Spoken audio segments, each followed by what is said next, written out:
Environmental journalism and environmental activism, there seems to be a very close relationship, but some slight difference. And the activist goes out to project an issue. The activist, environmental activist, wants to show physically, sometimes aggressively, make their views known publicly. And sometimes they can use some unprintable words, which we wouldn't like to print in the media, use banners, physically, they demonstrate. But for the environmental journalist, he is to observe, watch them, and report whatever happens. And also follow the ethics of the profession. Follow certain rules, certain guidelines before publishing whatever he sees. But over the years, with the emergence of environmental consciousness in Nigeria, coupled with the growth of environmental journalism, the environmental journalist has been able to relate with environmental activists in telling their story. There's been a symbiotic relationship between both groups. Sometimes the environmental activist has an information, they make leaflets, press releases, posters, they walk into the newsroom and share with the environmental journalist. Sometimes they don't even know the environmental journalist, through his own movements around, might even spot some danger, or through the information available to him, through researches and studies.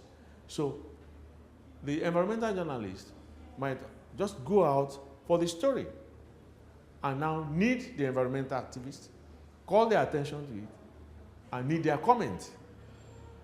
But the relationship got almost bitter under the military when, during the Niger Delta Ogoni crisis, when Ken Saruwa was murdered.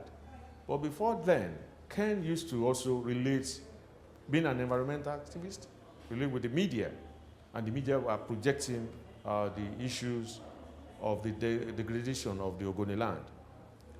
But when Ken was arrested, it became also fashionable for the military to go after anybody who reports the environment, especially the issues that related to Ken or the Ogoni struggle.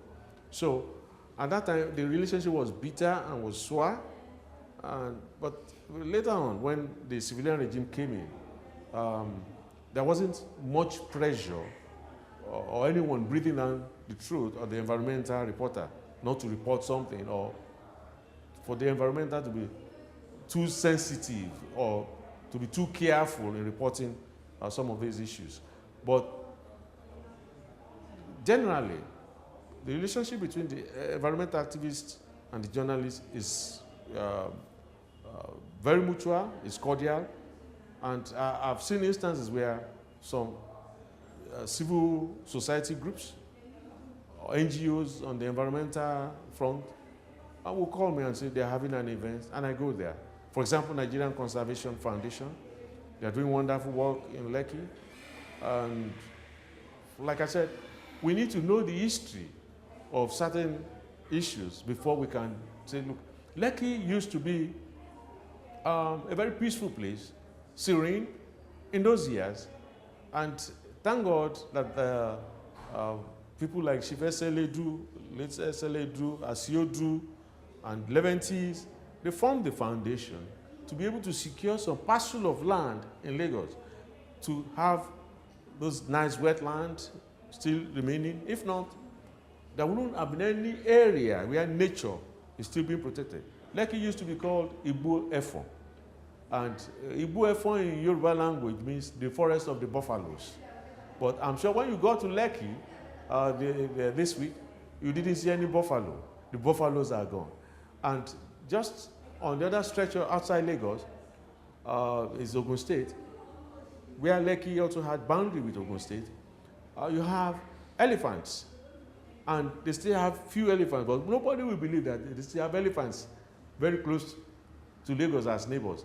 But there's a group called Pro Natura, also working with NCF to still share to protect some little elephants that are remaining in Omo Forest, very close to Lagos.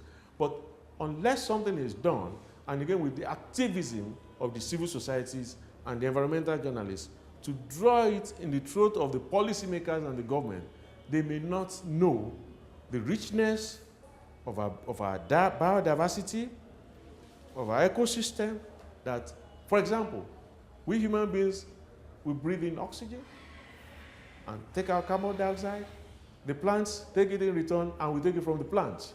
And there's that relationship. Imagine a world without trees. It means there will be no human beings. But people just wonder, why should the government tell them not to cut down trees? But also that has to also relate to issues of energy supply, which is a problem in developing countries. So with civil society, we've been having a wonderful relationship.